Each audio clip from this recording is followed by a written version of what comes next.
Baik, selanjutnya di video kali ini kita akan membahas beberapa tambahan yang mungkin nanti akan bisa melengkapi rangkaian topik-topik atau tema-tema yang akan Anda susun menjadi fokus penelitian Anda. Jadi nanti kita akan membahas diantaranya tentang landasan teori belajar, kemudian beberapa model-model pembelajaran dalam matematika, dan juga aspek-aspek capaian pembelajaran. Ini nanti akan saya sampaikan dalam bentuk poin-poin utama, karena tidak akan sanggup kita kupas semuanya satu persatu. Akan saya lampirkan listnya untuk Anda, dan Anda nanti bisa melengkapi via belajar mandiri, karena memang ini sebenarnya ranahnya nantinya masuknya lebih ke mata kuliah TKPP, telaah kurikulum dan perencanaan pembelajaran. Jadi bagiannya sebenarnya ada di sana.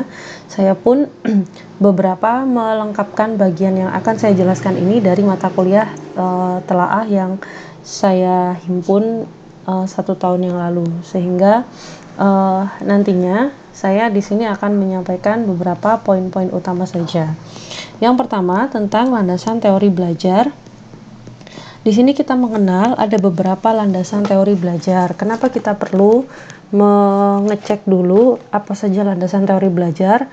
Karena biasanya ketika kita memberikan suatu teori, itu mestinya punya rujukan.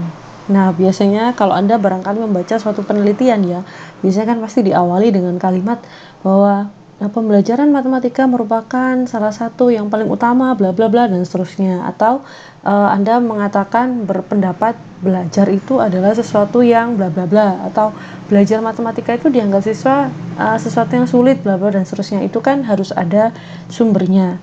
Nah, sumber yang paling utama sebenarnya kita harus paham dulu apa saja teori-teori belajar sebelum kita mengarah masuk ke ke permasalahan yang sedang kita ajukan gitu. Di sini saya merujuk dari bukunya Yuda Negara. Beliau merumuskan secara sederhana. Jadi secara sederhana akan ada 4 landasan teori belajar. Saya akan kasih poin-poin utamanya sedikit saja. Yang pertama, ada yang kita sebut sebagai teori disiplin mental. Sebenarnya teori ini berkembang sudah lama. Jadi sekitar sebelum abad ke-20-an gitu. Sekitar sebelum abad ke-20-an. Jadi bisa dibilang mungkin ya memang agak lama ya teori yang ini ya. Jadi barangkali Anda nanti membaca suatu penelitian atau membaca suatu jurnal kok merujuknya ke teori disiplin mental, berarti Anda bisa melihat bahwa ini sudah agak kuno ini teori yang dirujuk gitu ya. Cuman memang beberapa ahli berpendapat masih ada pengaruhnya sih, atau kadang masih diterapkan di beberapa sekolah-sekolah di Indonesia. Secara umum, teori ini menganggap bahwa secara psikologis ya, siswa itu memiliki kekuatan, kemampuan, atau potensi-potensi tertentu. Teori ini menganggap belajar merupakan pengalaman dari apa ya? Pengalaman dari ini, kekuatan, kemampuan, potensi, dan lain-lain yang dimiliki oleh dia gitu. Dan salah satu tokoh yang mencetuskan atau tokoh yang terkenal dalam bidang teori disiplin mental ini adalah Plato gitu. Ini umumnya seperti ini. Selanjutnya kita kenalan dengan teori behavioristik. Anda pasti mengerti ya makna kata behavior. Behavior itu perilaku. Jadi pada penganut teori behavioristik, mereka menekankan pembelajaran itu terlihat pada hasil perilaku atau hasil tingkah laku yang ditimbulkan gitu. Jadi anggapannya adalah siswa sudah belajar sesuatu jika ia dapat menunjukkan perubahan pada perilakunya gitu. Ada perubahan pada perilakunya. Pada aliran ini mereka berpendapat bahwa belajar itu adalah suatu bentuk shaping atau pembentukan. Jadi suatu proses yang membawa siswa menuju atau mengarah menuju ke target tertentu, sehingga bisa dikatakan siswa itu jadi tidak punya kebebasan dalam berkreasi dan siswa akhirnya cenderung pasif. Dalam teori behavioristik ini muncul istilah yang namanya reinforcement sama punishment, atau barangkali lebih terkenal reward sama punishment. Nah, beberapa dekade yang lalu teori behavioristik ini sempat sangat terkenal gitu, dimana banyak yang menganut artinya ketika siswa itu diberikan reward itu dia akan semakin terpacu untuk belajar, sehingga tingkah lakunya akan semakin baik, hasil belajarnya juga akan semakin baik gitu. Jadi akan ada terlihat perubahan pada tingkah laku. Tapi semakin siswa itu diberikan suatu punishment, maka akan terlihat semakin mundur hasil belajarnya gitu. Jadi sempat populer teori behavioristik ini. Tapi kemudian banyak pakar yang menggugurkan teori behavioristik, bukan menggugurkan dia, mencari alternatif lainnya, karena sebenarnya belajar itu seharusnya tidak berdasarkan pada sesuatu yang sifatnya reward sama punishment.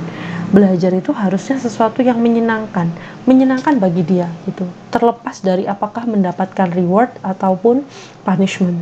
Reward memang tidak diartikan selalu mendapatkan hadiah atau diberi sesuatu, banyak macamnya. Pujian itu termasuk reward, ditepuk-tepuk pundaknya, dikasih tepuk tangan, itu sebenarnya juga reward gitu. Jadi nggak harus berupa fisik material ya maksudnya.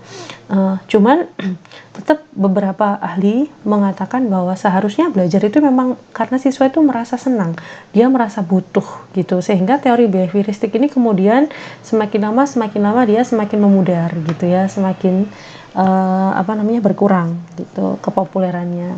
Muncullah kemudian yang disebut sebagai teori kognitif. Nah, teori kognitif ini adalah salah satu teori yang populer yang menekankan pada proses kognitif yang ada dalam diri siswa gitu. Di sini pada teori kognitif mereka lebih mementingkan proses daripada hasil belajar gitu. Jadi kalau behavioristik ini tadi kan mereka melihatnya dari hasil belajar, jadi fokusnya ke hasil belajar gitu. Kalau dikasih reward hasil belajarnya gini, kalau dikasih punishment hasil belajarnya begini gitu.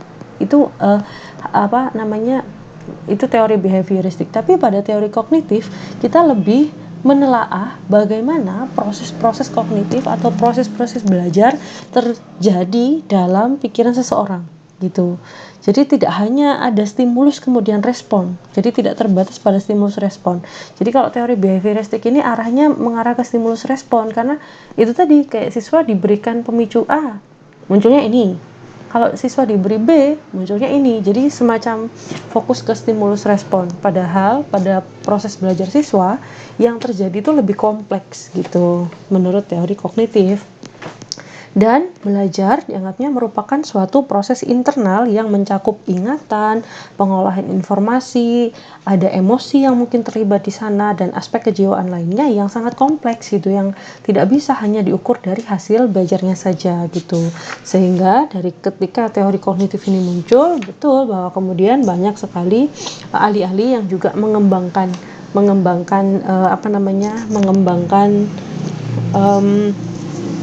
beberapa jenis teori kognitif gitu, tapi semuanya arahnya sama. Nanti akan kita pelajari.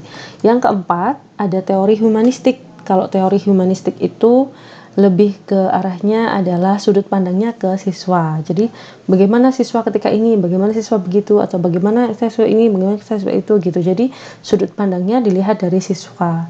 Siswa dianggap berhasil jika ia mampu memahami dirinya dan lingkungannya. Jadi dia itu kayak merasa bahwa belajar ini adalah diriku yang terlibat gitu, kayak dia memahami bahwa belajar itu adalah apa yang dia peroleh untuk dirinya gitu, sehingga dapat mengaktualisasikan diri sebaik-baiknya. Jadi teori humanistik ini lebih ke mengarah ke sifat yang lebih personalnya, jadi termasuk perasaan, emosi, dan lain-lainnya gitu, penekanannya ke teori humanistik ini gitu. Nah, beberapa pakar dan juga ahli dan juga penganut atau pencetus teori-teori yang ada di sini antara lain ini, di sini nanti barangkali Anda memerlukan rujukan tentang teori belajar, maka Anda bisa mencari keyword-keywordnya dari ini, para pakarnya ini. Untuk teori disiplin mental, Anda bisa cari keywordnya teori psikologi daya. Dibaca, tinggal browsing. Teori psikologi daya itu apa sih? Poinnya seperti apa? Tokohnya siapa? Gitu. Bisa nggak ini nyangkut nggak sama penelitian saya? Gitu ya. Atau teori tanggapan dari Herbert. Itu juga ada beberapa artikel yang membahas. Gitu. Tapi barangkali memang ini sudah agak tidak terlalu sering muncul ya, tidak terlalu populer. Teori behavioristik ini, kalau Anda masih membaca ya, ada beberapa penelitian yang merujuk pada Pavlov atau Thorndike ini. Saya nggak tahu bacanya seperti apa Thorndike. Biasanya kalau teman-teman bacanya ya Thorndike gitu ya. Kemudian ini Skinner, teori penguatan atau reinforcement. Kemudian teori dari Baruda, belajar itu meniru. Jadi menurut Baruda, belajar itu meniru. Jadi siswa itu belajar ketika dia tuh meniru seseorang kayak gitu.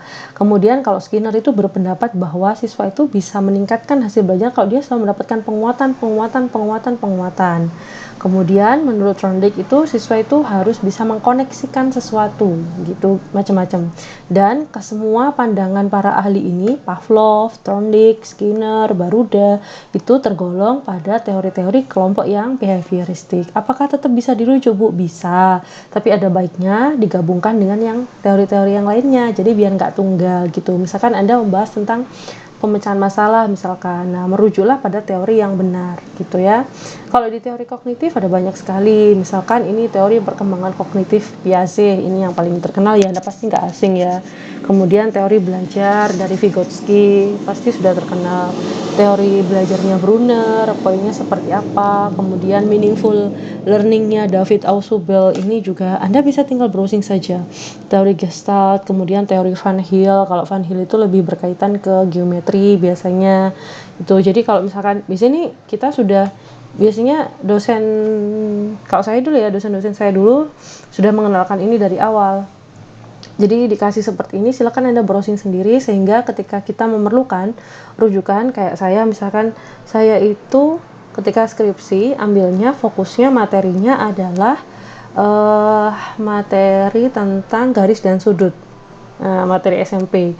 Nah, dosen saya tetap minta teori siapa yang dirujuk, teori belajar siapa yang dirujuk, teori utamanya siapa. Nah, kemudian saya setelah browsing menemukan bahwa oh ternyata kalau geometri itu banyak dibahas di teorinya Van Hill. Terus saya mengklarifikasi ke dosennya, Pak, apakah teori Van Hill itu memang banyak digunakan untuk geometri gitu? Iya, benar. Saya berarti bisa Pak pakai ini untuk rujukan, boleh gitu. Jadi saya pakai rujukan teori yang benar gitu ya. Kalau teori humanistik itu bisa merujuk ke Carl Rogers, Arthur Combs, sama Maslow. Kalau Anda misalkan penelitiannya itu seperti berkaitan tentang gaya belajar siswa, kemudian motivasi siswa, interaksi siswa, itu mestinya akan banyak merujuk teori-teori humanistik gitu. Apakah nggak perlu teori kognitif? Perlu juga, mungkin. Bisa digabungin, nggak apa-apa, ditambahin. Jadi kan teori rujukannya semakin banyak gitu, teori dasarnya perlu, kan ini menjadi base-nya, basisnya gitu. Jadi Anda bisa pilih teori mana yang paling mendukung kebutuhan Anda gitu ya. Kira-kira seperti itu. Jadi saya tidak bisa menjelaskan per itemnya, silakan Anda browsing. Selanjutnya, nah ini poin yang menyenangkan nih. Bagian model-model pembelajaran matematika. Di sini mestinya Anda sampai titik di semester 5 ini, Anda mestinya sudah bisa membedakan mana yang disebut sebagai pendekatan, mana yang disebut sebagai pendekatan pembelajaran, mana yang disebut sebagai model pembelajaran, mana yang disebut sebagai metode pembelajaran. Nah, yang kita bahas kali ini adalah model-model pembelajaran matematika ya. Model itu di bawahnya pendekatan. Barangkali ada yang merasa belum paham ya. Nah, di sini tentu yang namanya model-model pembelajaran itu ada banyak sekali. Kalau ada list saya sudah melampirkan list model-model pembelajaran gitu ya. Silakan Anda cek. Cuman di sini kalau kita menyesuaikan dengan model yang disarankan pada kurikulum tahun 2013 di kurikulum tahun 2013 itu merujuk pada Permendikbud nomor 22 tahun 2016, ini yang terakhir revisi, yang direvisi terakhir tahun 2016 itu, pada pembelajaran kurikulum 2013, karena sistem atau pendekatan utama yang dipakai dalam kurikulum 2013 itu adalah pendekatan saintifik atau scientific learning, maka yang disarankan adalah pemilihan model-model pembelajaran yang seperti ini, punya pendekatan tematik dan atau tematik terpadu dan atau saintifik dan atau inquiry dan atau penyingkapan discovery dan atau pembelajaran yang menghasilkan karya berbasis pemecahan masalah project based learning, disesuaikan dengan karakteristik kompetensi dan jenjang pendidikan masing-masing. Jadi menurut Permendikbud nomor 22 tahun 2016, mestinya kalau kita melaksanakan kurikulum 2013, itu beberapa model yang disarankan adalah discovery learning atau inquiry learning atau project based learning. Ada juga yang menambahkan problem based learning, karena kalau project based learning itu biasanya tidak bisa dalam satu mata pelajaran saja, gabungan dia sifatnya. Gitu. Ini dasarnya saya kutip dari Permendikbud nomor 22 tahun 2016. Pada kegiatan inti itu kan kita diminta menilai 3 hal. Ada penilaian sikap, ada penilaian pengetahuan, ada penilaian keterampilan. Yang bagian pengetahuan saya kutip di bagian sini, disebutkan bahwa untuk memperkuat pendekatan saintifik, tematik terpadu dan tematik, sangat disarankan untuk menerapkan belajar berbasis penyingkapan atau penelitian, discovery atau inquiry learning. Untuk mendorong peserta didik menghasilkan karya kreatif dan kontekstual, baik individu maupun kelompok, disarankan yang menghasilkan karya berbasis pemecahan masalah atau project based learning gitu. Jadi sebenarnya ada banyak sekali model-model pembelajaran di luar sana, cuman yang disarankan, yang sangat disarankan oleh pemerintah pada kurikulum 2013 adalah model-model yang saya kasih tebel ini. Model pembelajaran ini, ingat bahwa setiap model pembelajaran itu kan memiliki sintaks atau urutan-urutan kegiatan pembelajaran. Nah, itu harus dipenuhi semua. Kenapa kok 3 ini yang disarankan? Karena memang pembelajaran yang bermodel discovery learning atau inquiry learning atau project based learning itu memenuhi karakteristik yang diharapkan pada kurikulum 2013. Ini mestinya sudah dibahas di materi telaah gitu ya. Ada 5, ya, itu tempatnya di TKPP itu sebenarnya gitu. Nah, kalau saya tambahkan rujukan dari ini, ada Direktorat Pembinaan Sekolah Menengah Atas, itu mengeluarkan beberapa model pembelajaran. Jadi ini ada semacam e-book atau naskahnya, nanti saya kirimkan ke Anda, tapi size-nya nampaknya agak besar. Nanti saya kirim di WA saja barangkali. Di situ disebutkan bahwa pada Permendikbud nomor 22 tahun 2016 itu diharapkan kita menggunakan model pembelajaran yang menonjolkan aktivitas dan kreativitas, kemudian menginspirasi, menyenangkan dan berprakarsa, berpusat pada siswa, otentik, kontekstual dan bermakna bagi kehidupan sehari-hari. Lah, diantaranya adalah ini. Nah, tadi sudah ya, ada discovery learning, ada inquiry learning, atau model pembelajaran berbasis masalah. Ini problem based learning ini juga masuk sebenarnya. Dulu yang di bagian awal sebelum Permendikbud direvisi, ya yang 2016 itu ada problem based learning. Kemudian ada project based learning, kemudian nah ini 4 ini yang biasanya paling disarankan. Jadi biasanya kalau ikut workshop atau apa gitu, biasanya model pembelajarannya menggunakan 4 ini. Atau ada juga yang menambahkan ini, yang kelima, dan model pembelajaran lain yang sudah lama digunakan dan dikenal.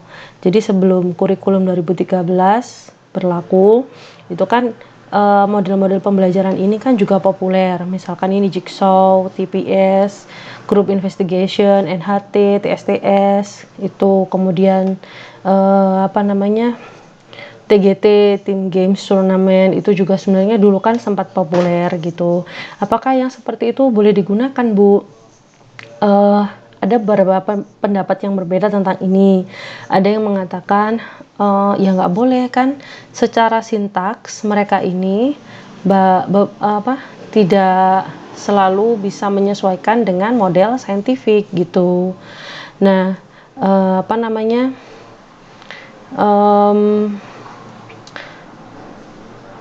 Cuman ada beberapa pakar juga yang mengatakan nggak apa-apa, disesuaikan aja. Kenapa? Karena tidak semua sekolah itu sumber daya siswa maupun sumber daya lingkungannya mampu untuk melaksanakan model pembelajarannya penemuan atau penyingkapan gitu. Kadang memang SDM-nya kurang yang membuat siswa itu atau barangkali membuat pembelajaran jadi agak berat kalau menggunakan model yang ini. Kita tidak perlu memaksakan, yang penting siswa beraktivitas sesuai dengan prinsip-prinsip pembelajaran saintifik gitu. Boleh pakai model apa saja gitu. Jadi beberapa pakar berpendapat demikian gitu ya. Gitu. Nah, ini saya tambahkan rujukan lainnya dari rumah belajar. Rumah belajar itu semacam apa ya, kelompok atau organisasi, saya juga kurang paham, yang dibikin oleh Kemendikbud. Jadi, dia diterbitkan oleh Pusat Data dan Informasi, menerbitkan panduan penerapan pembelajaran inovatif pada saat pandemi, yaitu dengan untuk sistem belajar dari rumah yang memanfaatkan rumah belajar. Jadi rumah belajar ini semacam situs gitu ya, yang bisa dikunjungi oleh guru dan juga siswa untuk belajar. Di sana ada rangkuman materi, ada macam-macam gitu. Nah, beberapa model pembelajaran inovatif yang bisa digunakan di situ antara lain ini. Jadi ada discovery, inquiry, learning campuran, ada flipped classroom. Ini berbasis proyek, jadi project base, kemudian blended, pembelajaran berbasis game sama solid gitu. Ini bisa dilihat di websitenya Rumah Belajar. Nah, Anda nanti saya akan lampirkan dokumennya. Kalau Anda merasa kurang lengkap dengan penjelasannya, silakan menuju ke Rumah Belajar gitu. Selain dari ini tadi yang sudah saya sebutkan sekian banyak tadi, saya juga melampirkan beberapa model-model pembelajaran. Listnya ya, saya tuliskan listnya, ada sampai sekitar 62 atau 63 model pembelajaran yang tentu itu tidak mungkin saya jelaskan semuanya satu persatu. Saya tuliskan listnya saja, nanti Anda bisa cari keywordnya, tinggal di googling saja Anda sudah ketemu. Ada di lampiran ya nanti model-model belajar. Sebentar biar saya tunjukkan. Nah, jadi ini beberapa model pembelajaran saya ambilkan dari bukunya Lestari dan Yuda Negara. Di sini disebutkan ada banyak sekali, sampai 60-an lebih. Nah, 68 ternyata berbagai macam model-model pembelajaran. Tentunya ini disarikan dari berbagai macam model pembelajaran yang ada baik di Indonesia maupun di luar negeri. Jadi barangkali tidak semuanya kadang cocok dengan kalau diterapkan di negara kita, dan juga barangkali tidak semuanya itu cocok untuk diterapkan pada pendekatan saintifik gitu. Jadi kalau Anda mau menggunakan model-model pembelajaran ini, Anda cek dulu, browsing, misalkan Anda tertarik dengan ini, ada pembelajaran ini Accelerated Learning Cycle. Nah, ALC ini. Accelerated Learning Cycle ini seperti apa? Anda tinggal googling saja seperti apa kelengkapannya, karena kalau dari buku keterangannya juga tidak terlalu banyak. Silakan googling, cari jurnal-jurnal rujukan yang lengkap, kemudian pahami sintaksnya. Sintaks pembelajaran ini apa? Kegiatannya, urutannya apa saja? Kalau itu cocok dengan urutan 5M dari pembelajaran saintifik, maka berarti bisa menyesuaikan, bisa digunakan. 5M-nya itu apa saja sih? Mengamati, menanya, mengumpulkan informasi, kemudian mensintesis atau menganalisis atau memproses informasi, dan yang terakhir kan menarik kesimpulan kan, atau mengkomunikasikan gitu kan ya. Nah, itu kalau memang sintaksnya accelerated learning ini bisa disesuaikan atau bisa dicocokkan, bisa dihubungkan dengan apa namanya 5M dan urutannya sama, ya berarti bisa dipakai gitu ya. Kira-kira seperti itu. Ini banyak yang pakai kok. Selain yang sudah tertulis ini pun, kalau Anda misalkan ingin menggunakan model pembelajaran yang lain atau yang barangkali Anda terlintas membaca di internet gitu misalkan, ya boleh juga, tidak harus dari ini gitu ya. Tapi itu tadi syaratnya, pahami sintaksnya, kemudian cocokkan apakah dia itu bisa sesuai dengan pendekatan saintifik atau tidak gitu ya. Ini nanti saya lampirkan di LMS.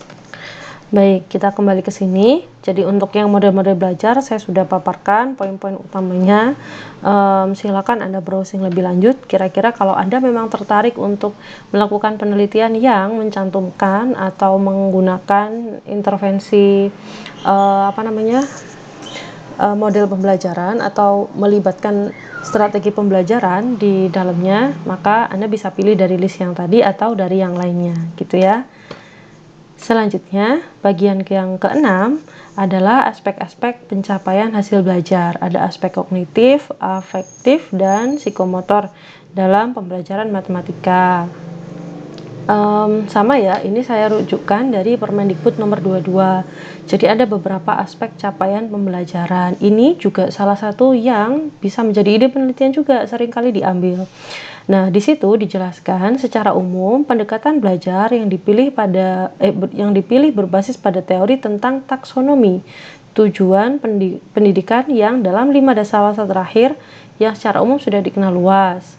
Berdasarkan teori taksonomi tersebut, capaian pembelajaran dapat dikelompokkan dalam 3 ranah, yaitu ranah kognitif, ranah afektif, dan ranah psikomotor. Kognitif itu berkaitan dengan ya pemikiran gitu ya. Kalau afektif itu sikap, psikomotor itu biasanya ke keterampilan gitu, asosiasinya.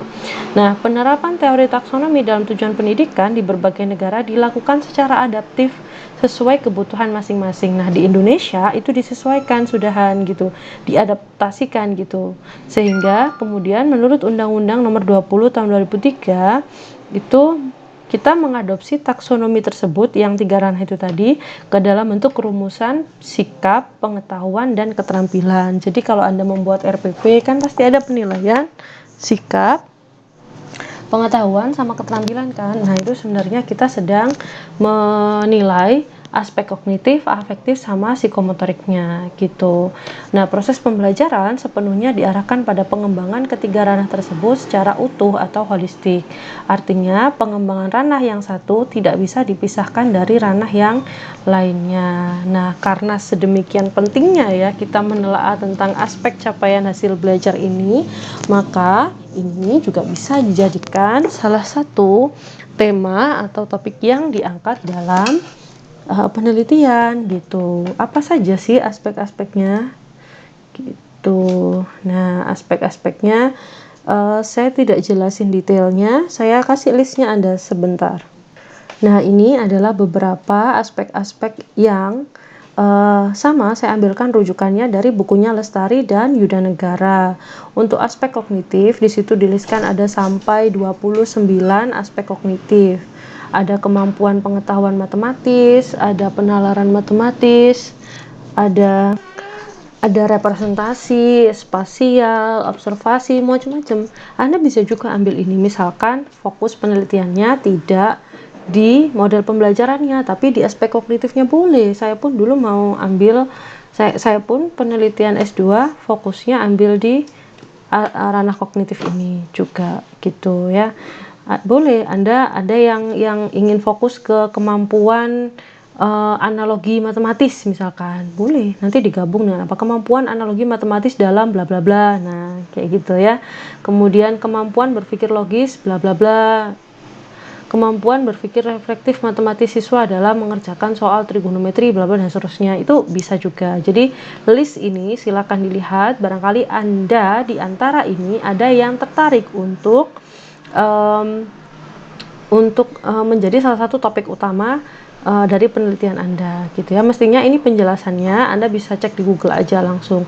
Kemampuan berpikir metafora, tik di Google, selesai ya, muncul banyak di sana. Penalaran adaptif matematis langsung keluar sudah ya. Bahkan mestinya bahkan mungkin akan lebih banyak hasil Anda browsing daripada kalau saya jelasin gitu, karena kan saya paling cuman poin-poinnya gitu. Kemudian kalau Anda mau ambil ranah afektif, misalkan aspek kognitif, ini disposisi matematis, ini ranahnya afektif, Anda pasti membaca.